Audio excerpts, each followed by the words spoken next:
See, you've studied extensively about the Chinese model, sure. you know. Sure. I mean, some people even accuse you of being little soft on China. I am soft on China. I mean, I'm also a xenophile, let me admit. No, I'm not a xenophile. I mean in the sense I think our priority is to be friends with so them. you think, like, you know, since to be very if you really look at the Chinese leverage the manufacturing model to, you know, provide millions of jobs. Not correct. Not exactly correct. Okay. Now that India's kind of missed the manufacturing bus. That part I agree. So, you know, is there like any lessons that we can learn from the Chinese economic miracle? Obviously, the political system, the realities are very different. You know, they don't have elections to face. Chinese is not a manufacturing miracle.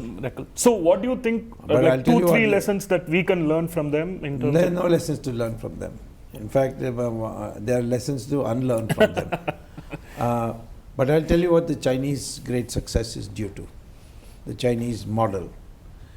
They import semi-processed goods from Korea, Taiwan, Japan, not Hong Kong, Singapore, Philippines, like that.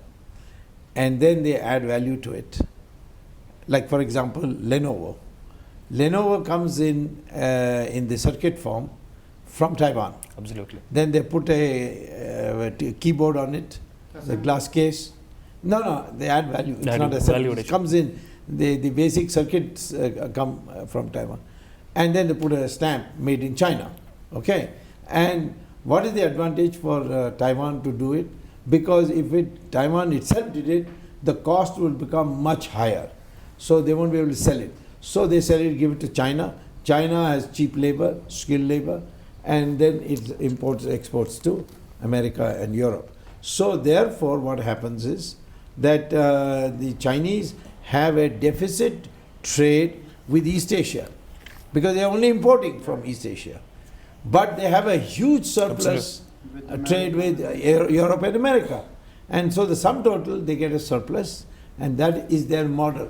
There is no indigenous manufacturing capability of China as of yet.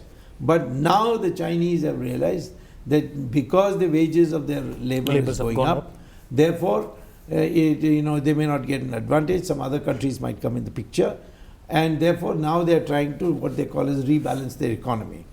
India's lessons to learn, if you want a lesson to learn, it is this, that the Chinese can do it, we can do it better. Because we have a lower skilled labor cost.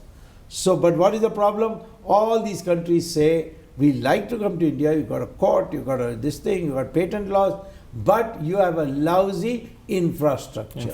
And a corrupt system. Permission in Delhi, permission in the state, permission in the municipality.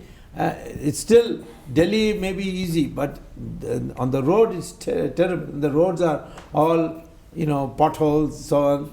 It takes 1 week to turn around a ship in India. Whereas in Singapore it takes a few hours. Okay. So these are the places now. The day we do that, we have an efficient transportation system or highways, national highway system. These people will all come to us and we will get the boom. And we already have a manufacturing base, but we have starved them with these high interest rates.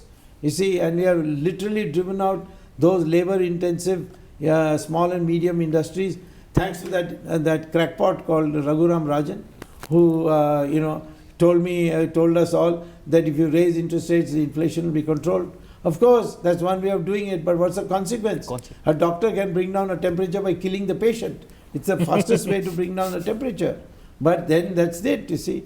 So, because he's not an economist, Raghuram Rajan, just a management type, they know only these what is called as microeconomics.